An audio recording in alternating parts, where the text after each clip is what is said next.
Bible Verse Daily. Apprenez un verset chaque jour. La plupart des gens pensent que le psaume 23 est un verset de réconfort.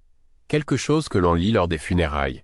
Quelque chose que l'on inscrit sur une carte de condoléances. Et ils n'ont pas tout à fait tort. Mais ils passent à côté de quelque chose de bien plus puissant. Le psaume 23 ne parle pas principalement de réconfort. Il parle de courage. Quand David a écrit ces mots, « L'Éternel est mon berger, je ne manquerai de rien », il n'écrivait pas depuis un lieu de paix. Les spécialistes de la Bible croient que David a composé ce psaume pendant l'une des périodes les plus difficiles de sa vie. Peut-être lors de la rébellion de son propre fils Absalom, quand David a fui Jérusalem pieds nus en pleurant par le mont des Oliviers. Il avait perdu son trône, sa ville, sa famille. C'était un roi fugitif qui avait toutes les raisons de désespérer. Et dans cette obscurité, il a prononcé ces mots. Pas comme un vœu pieux, pas comme le souvenir de jours meilleurs, comme une déclaration. Cela change tout dans la façon dont nous devrions lire ce texte. La métaphore du berger n'avait rien de doux dans l'ancien Proche-Orient. Les bergers affrontaient des loups, des voleurs, des terrains difficiles et des conditions météorologiques extrêmes. Ils portaient des armes, ils se battaient. Quand David a appelé Dieu son berger, il invoquait l'image d'un soin féroce et protecteur, pas d'une vie paisible dans des pâturages tranquilles. Et l'expression « je ne manquerai de rien » est encore plus forte qu'elle ne le paraît. Le mot hébreu est Eshsar. Il ne signifie pas espérer le meilleur. Il signifie ne manquer activement de rien, au présent, maintenant. Pas un jour, pas éventuellement, maintenant. C'est le verset que nous allons explorer aujourd'hui. Parce que vous l'avez peut-être lu 100 fois. Mais il y a de grandes chances que vous n'ayez jamais entendu l'histoire complète derrière lui. Pour comprendre le psaume 23, il faut savoir qui était réellement David avant de devenir roi. Il était le plus jeune de 8 fils. Pendant que ses frères aînés s'entraînaient comme guerriers, le travail de David consistait à garder les moutons de la famille dans les collines de Bethléem. Ce n'était pas un rôle prestigieux, c'était solitaire, dangereux et sous-estimé. Mais cela a tout façonné dans la façon dont David comprenait Dieu. Les bergers dans l'ancien Israël ne guidaient pas simplement les moutons de loin. Ils vivaient avec eux. Ils se déplaçaient avec eux à travers le désert de Judée, un terrain rude, rocailleux et aride, avec de vrais prédateurs. David lui-même a écrit ailleurs qu'il avait tué à main nue à la fois un lion et un ours pour protéger le troupeau. C'est le berger auquel il fait référence dans ce psaume. Et il y a une dimension politique cruciale dans la métaphore du berger que les lecteurs modernes ne perçoivent presque jamais. Dans l'ancien Proche-Orient, les rois nés plus puissants se décrivaient eux-mêmes comme les bergers de leur peuple. Le grand roi babylonien Hammurabi se qualifiait lui-même de berger des opprimés. Les pharaons égyptiens tenaient une houlette de berger comme l'un de leurs symboles de pouvoir. Dans ce monde, le berger n'était pas un humble paysan. Le berger était le souverain. Alors quand David dit « L'Éternel est mon berger », il fait une déclaration politique autant que spirituelle.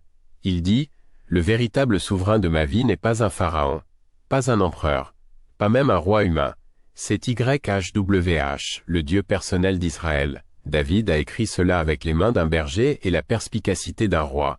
Et c'est cette combinaison qui donne au psaume son poids extraordinaire. Entrons dans l'hébreu original parce que la traduction avec laquelle vous avez grandi, bien que belle, adoucit en réalité ce que David a écrit. Le psaume s'ouvre avec le mot hébreu YHWH. Ce n'est pas un titre comme Seigneur ou Dieu, c'est un nom. Le nom personnel de Dieu si sacré que la plupart des lecteurs juifs ne le prononceraient pas à voix haute. Ils diraient Adonai qui signifie Seigneur à la place. Ainsi, le tout premier mot du psaume 23 dans l'original est le nom le plus intime, le plus personnel du divin.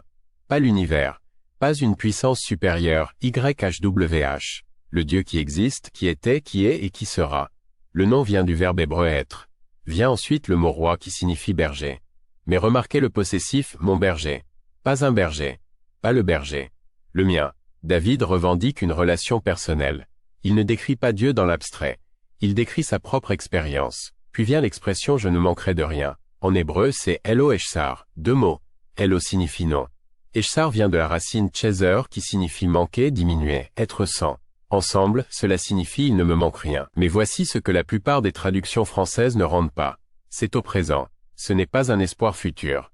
David ne dit pas qu'un jour il ne manquera de rien. Il fait une déclaration au présent au milieu d'une crise.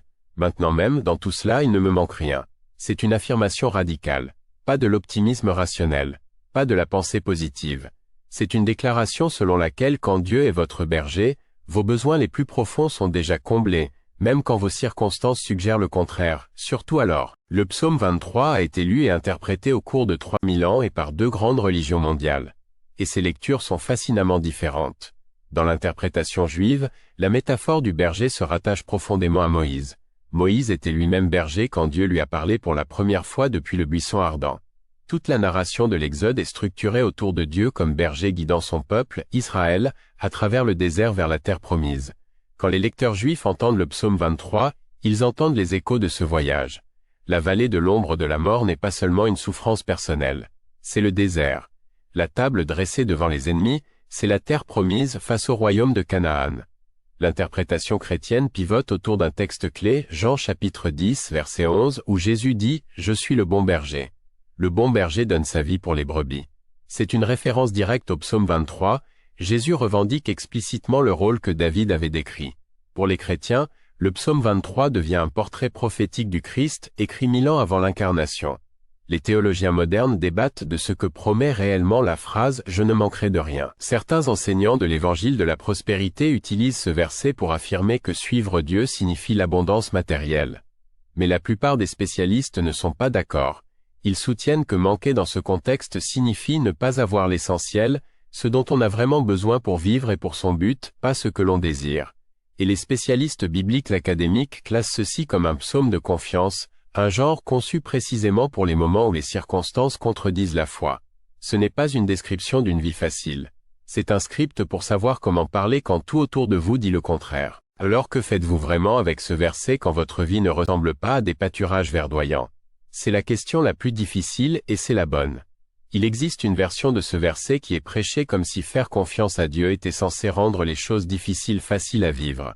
Comme si dire l'Éternel est mon berger devait faire disparaître votre anxiété, stabiliser vos finances ou résoudre votre deuil.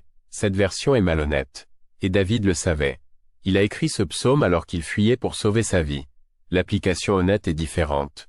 Premièrement, remarquez ce que David ne dit pas. Il ne dit pas qu'il se sent en paix. Il ne dit pas que tout va bien. Il dit « Je ne manquerai de rien ». Il fait une déclaration sur ce qui est ultimement vrai, quels que soient ses sentiments du moment. C'est la différence entre le réconfort et le courage. En pratique, cela signifie que vous pouvez tenir 2 choses à la fois. Vous pouvez traverser une vraie difficulté, faire face à une vraie perte, vivre une vraie peur, et déclarer quand même qu'au niveau de ce qui compte vraiment, il ne vous manque rien. Vous avez accès à une guidance. Vous avez un berger qui a parcouru chaque terrain avant vous. Deuxièmement, l'expression « mon berger » est une invitation à personnaliser votre relation avec Dieu. Pas une croyance générale en Dieu. Pas une affiliation spirituelle vague. Une relation personnelle, nommée, active. L'application la plus concrète est celle-ci. Quoi qu'il vous manque en ce moment, apportez-le spécifiquement et directement dans cette relation. Pas comme une transaction. Pas comme une demande à un distributeur automatique.